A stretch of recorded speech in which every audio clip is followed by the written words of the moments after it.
Does anyone know the legend of Bigfoot?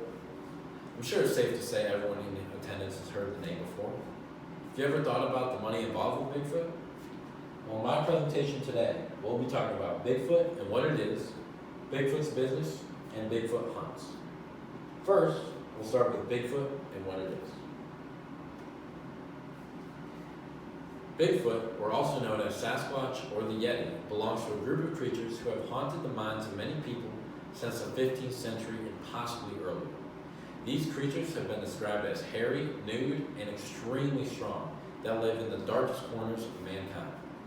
This definition of creatures comes from Edward Simmons in his book, Why Sasquatch and Other Crypto Beasts Haunt Our Imaginations. The first sighting of Bigfoot came in our modern world in 1955, when Jerry Crew, a bulldozer operator from California, found enormous man-like footprints in the mud.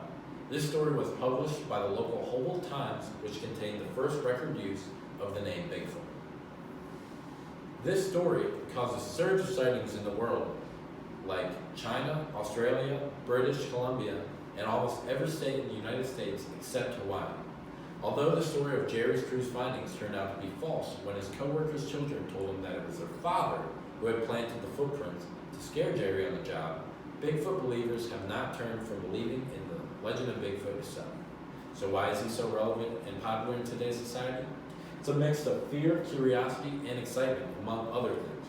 The fear of Bigfoot coming out of the woods and wandering the woods at night haunts the minds of many people around the world. Where these people see fear, though, others see curiosity and excitement in finding Bigfoot and being the first ones to do so. Now that we have a good understanding of what Bigfoot is and why it's relevant in our world today, let's look at the businesses involved. Businesses that have succeeded and made its foundation off the legend of Bigfoot include museums, restaurants, tourism, and entertainment. With museums being a big source of income in the world today, it is only logical to have Bigfoot museums. The most popular of these museums is located in the state of Georgia. At this museum, there is a ton of information and knowledge that give people more understanding of the beast itself. Information that you can find at these museums include Bigfoot origins, well-known stories, and its physiology. Bigfoot museums are filled with newspaper articles and artifacts of footprints, hairs, bones, and more. These museums also offer gift shops, which are a main source of income for them. Bigfoot restaurants are also a big hit in Bigfoot hotspot areas. The most important of these restaurants are Early Bird Restaurant, Bigfoot Inn Restaurant, and Bigfoot Steakhouse. All of these restaurants have their own signature dish, which brings in people from all over the world.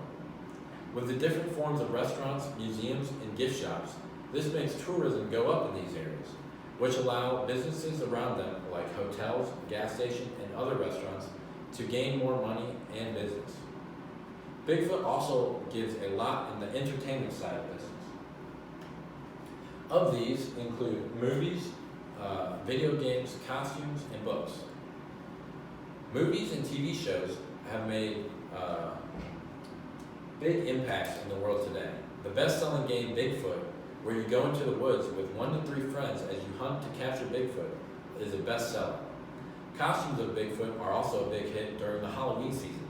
Countless people love to dress up as Bigfoot, go around and trick-or-treat, or to parties in them. Bigfoot books and costumes have also made a good run for authors all over the world. The last thing I would like to talk about is Bigfoot hunts. Bigfoot hunts have been going on ever since the first sighting of Bigfoot.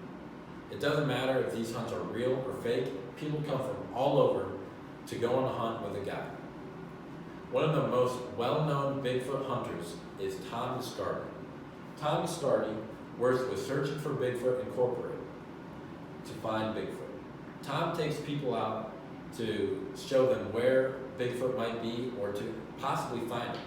He has been involved with 2 sightings which have reportedly been found to be hoaxes. There is also an annual Bigfoot hunt that goes on every year for the price of $15. These people hunt the Bigfoot, or a man dressed in Bigfoot, to find the first one to find him, though, gets $100. There has been no real sightings of Bigfoot, though, although hunts all over the world. So why do we still look for Bigfoot? There is no real reason. The only reason is to hope we find him one day. But as you can see, there's a lot of money that involved in the legend of Bigfoot. Whether it comes to museums, restaurants, movies, games, books, costumes,